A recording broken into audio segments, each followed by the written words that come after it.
Hello, I'm Brady and Ready. I also use many other bread-based aliases online that may be revealed in time. In 2024, I released my first self-published game, Seedbow, and That Time the Sun Exploded, on Steam. In 2025, I worked on some DLC for the game, and found a publisher for the Switch port, which should be coming out in early 2026. At this time, I think it's safe to say I'm ready to move on and start my next journey, and I wanted to catalog it on a monthly or bi-monthly basis in the hopes to track the progress and hopefully bring some people along for the ride. Without further ado, let me introduce you to Hex of the Union, actual name pending.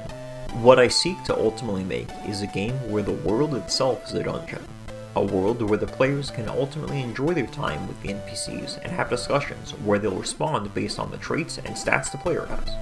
A world where if the player saw fit, they could do things like painstakingly move all the furniture in the game to a single spot and murder all the NPCs if they chose to do so. In terms of actual gameplay, I am aiming for a heavily customizable hack-and-slash RPG. I guess a good comparison is like the modern Gauntlet titles or Phantasy Star Online for the GameCube. But the player can change the primary, secondary, and potion moves to whatever they want, as well as selecting features and armor to customize their gameplay further. Aesthetically, I want to shoot for the game looking like something you'd find from a well-crafted TRPG map. This is done for 3 reasons. Save time on modeling, animating it has been fun, and partially out of spite for the Phantom or Hex heroes never seen the light of day, yet having such a gorgeous idea for an art style. At this current time, I am primarily focusing on a single player experience, but I have been writing the code for enemy and NPC behavior with multiplayer in mind. Now that I've gone into a degree of detail of what I want to do, I feel it's in our best interest to share the possible issues development may run into. A hack-and-slash RPG is a genre that needs a good degree of testing and feedback to have the game feel I want. I'm hoping to run a few alphas and betas to get the feedback and tweak things accordingly.